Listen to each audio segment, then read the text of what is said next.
So boys this is a new topic motional EMF. देखिए क्या होता है, जब भी कोई कॉयल मैग्नेटिक फील्ड के अंदर मूव करता है तो कुछ ईएमएफ पैदा होता है। आपको पता है एरिया चेंज होने से ईएमएफ पैदा होता है।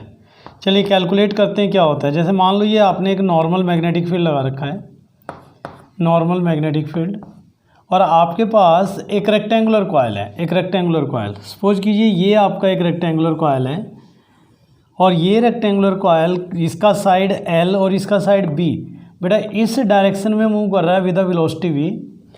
और थोड़ी देर में मान लीजिए डेल्टा टी टाइम में आपका कॉयल यहाँ से मूव करके इस नई पोजीशन पर आ गया, इस नई पोजीशन पर आ गया। मान लो ये डेल्टा एक्स यहाँ से बाहर गया, डेल्टा टी टाइम इसे ऐसा करने में लग रहा है। तो क्वेश्चन ये उठता है कि is there any EMF induced in this coil? क्या इस कॉयल के अंदर कोई ईएमएफ बनेगा, इस रेक्टेंगुलर कॉयल के अंदर बनेगा? तो कोज ढूंढो ना। कोज क्या होता है? ईएमएफ कब बनता है? जब फ्लक्स चेंज होता है। फ्लक्स चेंज होने के बहुत सारे कारण हैं, उसमें से एक कारण है एरिया।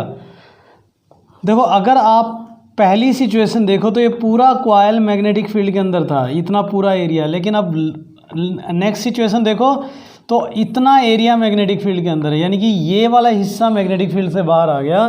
तो सीधी बात है यहाँ एरिया चेंज हो रहा है। तो चेंज इन एरिया अगर आप देखो तो चेंज इन एरिया कितना हो रहा है यहाँ पर? चेंज इन एरिया अगर आप ध्यान से देखोगे तो इतना एरिया बाहर गया है, तो यही तो एरिया होगा। ये एक रेक्टेंगुलर स्लिट की तरह काम कर रहा है, ये साइड डेल्टा एक्स और ये साइड एल। तो चेंज इन एरिया जो कि डिक्रीज की फॉर्म में है यहाँ पर, तो delta A equal to minus L into delta X हो जाएगा। रेक्टेंगल, ये वाला रेक्टेंगल का एरिया जिसकी ये साइड एल और ये डेल्टा एक्स, इतना ही तो बाहर आया, तो इतना एरिया चेंज हुआ होगा। तो चेंज इन फ्लक्स निकालो, चेंज इन फ्लक्स। तो चेंज इन फ्लक्स देखिए क्या होगा, delta phi, delta phi equal to B into delta A, B into delta A.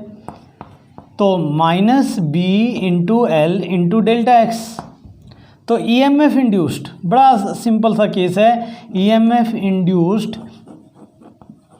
तो आप जानते हो कि जो ईएमएफ होता है E, that will be equal to minus delta phi by delta T, minus delta phi by delta T, minus of minus B L delta X by delta T, minus minus plus delta X by delta T V. तो ये answer आ गया आपका B L V. This is the motional EMF जो यहाँ काम करेगा। तो जब भी कोई कॉयल, कोई कंडक्टर एक मैग्नेटिक फील्ड के अंदर मूव करता है तो उसके अंदर एक ईएमएफ पैदा होता है बेटा, and this EMF is given by E equal to B L V. अब देखो ईएमएफ पैदा हो गया तो करंट भी बनेगा। मान लो इस रेक्टेंगल का जो रेजिस्टेंस है वो आर है, तो I equal to E by R हो गया, I equal to E by R. तो E B L V by R, तो ये I हो गया, इतना करंट यहाँ बनेगा। अब यहाँ अगर आपको करंट का पता लग गया, आपको ये पता लग गया भाई इसमें करंट फ्लो कर रहा है, मैग्नेटिक फील्ड के अंदर ये ऐसे काम करेगा जैसे यहाँ पर एक कंडक्टर मैग्नेटिक फील्ड के अंदर रखा हुआ है। अगर एक कंडक्टर मैग्नेटिक फील्ड के अंदर रखा हुआ है तो उस पर एक फोर्स भी लग सकता है, and that force is given by B I L sine theta. Theta तो 90 डिग्री है, तो B I L, B I की value B L V by R into we.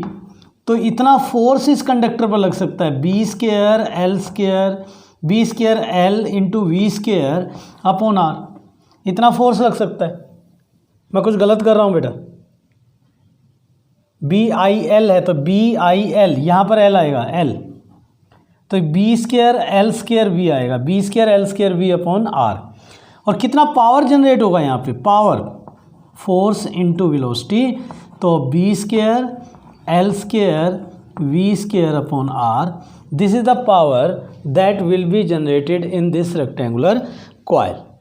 Okay everyone, तो ये है आपका derivation for motional EMF. So boys ये सारे मैंने बेटा सभी फार्मूले आपके लिए लिख दिए हैं। बोलो सबको क्लियर हो गया ना इसमें? अब इसमें एक बात समझने वाली है आपको। देखो जब मैं इस मोशनल ईएमएफ की बात कर रहा हूँ ना, तो यहाँ तीन वेक्टर काम कर रहे हैं, B vector, L vector, V vector.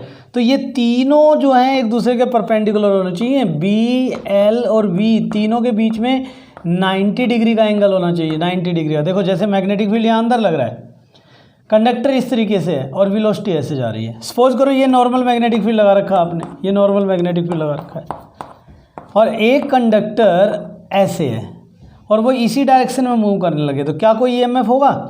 तो आंसर है नो, क्योंकि देखो एल की डायरेक्शन और वी की डायरेक्शन सेम हो गई, और हमने बोला है कि बी, एल और वी तीनों एक दूसरे के परपेंडिकुलर होने चाहिए।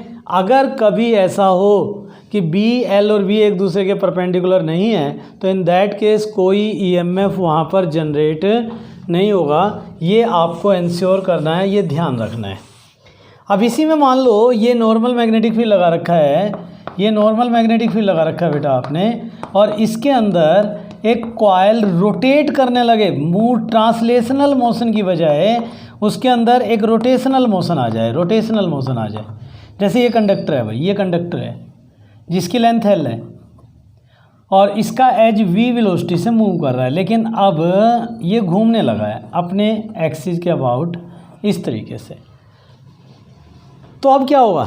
देखो बेसिकली रोटेशन में भी तो एक मोशन है ना, तो ईएमएफ तो equal to B L V बनेगा। लेकिन अब यहाँ प्रॉब्लम सिर्फ ये है कि ये जो वी वेलोसिटी है ना, ये इस कंडक्टर पर सभी पार्टिकल की सेम नहीं है। जब कोई बॉडी घूमती है तो उसके हर पार्टिकल की लीनियर वेलोसिटी अलग अलग, जबकि एंगुलर वेलोसिटी सेम होती है। यानी कि इस पार्टिकल का ओमेगा, इस पार्टिकल का ओमेगा, इस पार्टिकल का ओमेगा, इसका या इसका सबका ओमेगा अलग सेम होगा, जबकि सबकी वी वैल्यू अलग अलग होगी। V equal to R omega होता है। अगर मैं इस कंडक्टर की लेंथ को एल माने बैठा हूँ तो एक्सट्रीम वाले पार्टिकल की वेलोसिटी कितनी होगी भाई? V equal to L omega. जबकि जो सेंटर पर पार्टिकल है इसकी वेलोसिटी कितनी होगी? आंसर 0। तो इन दोनों का एवरेज निकाल लो, तो v comes out to B L omega plus 0/2। तो ये पूरे रोड का एवरेज वेलोसिटी हो जाएगा। And now the EMF comes out to be b into L into half L omega. The answer comes out to be half b L square omega. This is said to be rotational EMF. जब कोई conductor एक magnetic field के अंदर rotate करने लगता है तो उस वक्त ये ईएमएफ प्रोड्यूस होता है। सो ये एक न्यूमेरिकल आपके लिए बोर्ड पर देखो बेटा, बहुत आसान सा न्यूमेरिकल है इसके। आपको कहा कि एक स्ट्रेट कंडक्टर है, लेंथ उसका 1 मीटर, वो मूव कर रहा है to the right angle to both L and B. L और बी दोनों के परपेंडिकुलर है, यानी कि देखो कंडीशन तो सेटिस्फाई हो गई ना, वी, एल और बी तीनों एक दूसरे के क्या हो गए? नॉर्मल। तो लेंथ ऑफ द कंडक्टर दे रखा आपको 1 मीटर, और ये कंडक्टर मूव कर रहा है 2 मीटर पर सेकंड के हिसाब से बेटा, और मैग्नेटिक फील्ड काम कर रहा है 10⁴ गॉस। पहले आप इसे टेस्ला में बदल लो, 1 टेस्ला, क्योंकि 1 टेस्ला 10⁴ गॉस के बराबर होता है। तो calculate the induced EMF, E निकालना है, तो E equal to B L V, बस direct E equal to B L V, तीनों को मल्टीप्लाई करो, 1 into 1 into 2, the answer comes out to be 2 volt. 2 volt EMF यहाँ पर जनरेट होगा। सो बेटा ये आपका नेक्स्ट क्वेश्चन है। A jet plane is travelling west at 450 metre per second. एक जेट प्लेन जो है वो 450 मीटर पर सेकेंड की स्पीड से जा रहा था, वेस्ट में जा रहा था। उस वक्त वहाँ जो मैग्नेटिक फील्ड काम कर रही थी वो 4 इंटू 10⁻⁻⁴ टेस्ला काम कर रही थी, और एंगल ऑफ डिप इस जगह पर जहाँ ये प्लेन उड़ रहा था वहाँ 30 डिग्री है। पूछा है find the EMF between ends of the wing of span 30 metre. 30 metre का स्पैन है, यानी कि वो जो विंग है वो 30 मीटर लंबे हैं, तो वहाँ पर कितना ईएमएफ जनरेट होगा? तो लेंथ हो गया 30 मीटर। अब बस इस क्वेश्चन के अंदर ये वाली बात आपको समझनी है, जो मैग्नेटिक फील्ड दे रखा है उसका हॉरिजॉन्टल कंपोनेंट दे रखा है, यानी कि BH दे रखा है आपको। तो आपको याद होगा जब मैंने ये फॉर्मूला डिराइव किया था तो इसमें B आपने नॉर्मल इनवर्ड लिया था, यानी कि मैग्नेटिक फील्ड को नॉर्मल बनाना ज़रूरी है।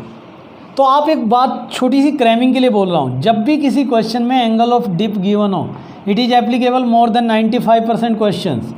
तो डेल्टा जब भी आपको गिवन हो तो आप हमेशा अपने माइंड में एक बात सेट करो कि मुझे जो है ना वो magnet E equal to BLV वाला ये जो फॉर्मूला है बेटा, B equal to E equal to BLV, इसमें B को बदलना है BV से, vertical component of magnetic field से, ताकि एंगल बनाया जा सके 90 डिग्री। अब vertical component of magnetic field के 2 फॉर्मूले हैं हमारे पास, एक BV होता है BH टेंजेंट डेल्टा, आपने मैग्नेटिज्म वाले चैप्टर में पढ़ा होगा। और दूसरा बी वी इक्वल टू होता है B sine delta. B H horizontal component है और बी आपका टोटल अर्थ मैग्नेटिक फील्ड है। तो क्वेश्चन में कौन सी वैल्यू दे रखी है ये डिसाइड करके देगा कि मैंने इन दोनों में से कौन सा फॉर्मूला अप्लाई करना है। जैसे इस पर्टिकुलर क्वेश्चन में हॉरिजेंटल कंपोनेंट दे रखा है तो मैं ये टेंजेंट वाला फॉर्मूला अप्लाई करूँगा बेटा, यहाँ पर साइन वाला अप्लाई नहीं करूँगा। तो यहाँ से बी वी निकाल लो पहले, B H 4 into 10⁻⁻4 and tangent 30। Tangent 30 कितना होता है 1/√3, तो 4/√3 इंटू 10⁻⁻4 टेस्ला ये आ गया। अब तो EMF निकालना आसान हो गया, बस B 4/√3 इंटू 10⁻⁻4, लेंथ देखो कितनी दे रखी है 30 मीटर और वेलोसिटी दे रखी है 450। इन सब को बेटा आप मल्टीप्लाई कर लेना। मल्टीप्लाई करने के बाद जो आंसर आता है हमारा दैट इज 3.12 वोल्ट। 3.12 वोल्ट इतना EMF यहाँ जनरेट हो जाएगा।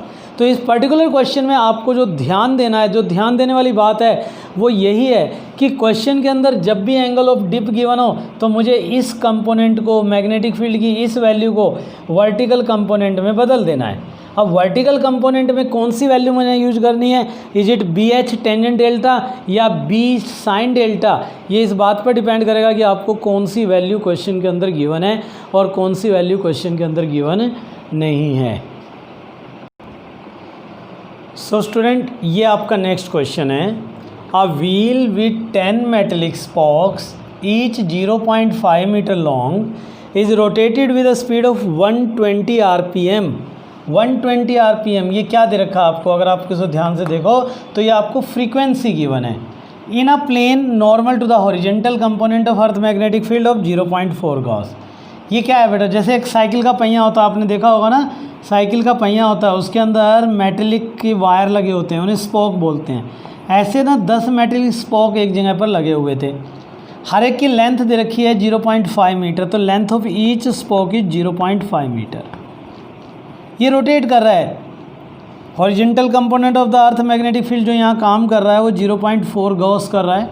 इसके टेस्ला बना लो, इतना मैग्नेटिक फील्ड यहाँ पर काम कर रहा है और इतनी फ्रीक्वेंसी के साथ ये रोटेट कर रहा है 120 RPM। आपको पता है कि जब बात फ्रीक्वेंसी आएगी तो उसे RPS में लेना है, तो 120/60 मीन्स 2 RPS, इतनी फ्रीक्वेंसी के साथ ये घूम रहा है। तो बताओ यहाँ कितना EMF पैदा होगा। बात तो बहुत क्लियर है, रोटेशन आपको समझ में आ ही रहा होगा बेटा, रोटेशन चल रहा है यहाँ पर। अगर रोटेशन चल रहा है तो रोटेशनल EMF का फॉर्मूला लगा दो। हम जानते हैं रोटेशनल EMF का फॉर्मूला होता है E = ½ BL² ओमेगा। ½ BL² हो गया। देखो B मुझे पता है, L मुझे पता है, ओमेगा किसके बराबर होता है, अगर फ्रीक्वेंसी पता है तो ओमेगा 2 पाई न्यू के बराबर होता है। तो 2 pi into 2 that will equal to 4 pi radian per second. ये ओमेगा हो गया, बस तीनों वैल्यू आ गई, पुट कीजिए। ½ B 0.4 इंटू 10⁻⁻4 L² मतलब 0.5 का whole square into omega into 4 pi. आप इन सबको सोल्व करोगे तो ये जो EMF यहाँ जनरेट हो रहा है it comes out to be 6.28 into 10⁻⁻5 volt. This is an EMF induced between the axle and rim. देखो ये रिम पॉइंट है, ये एक्सेल है, इनके बीच का ये एक मेटेलिक स्पोक का आया है, लेकिन गिवन कितने मेटेलिक स्पोक हैं 10। तो टोटल EMF क्या होगा, तो क्या मैं इसे 10 से मल्टीप्लाई करूँ, can I multiply it by 10?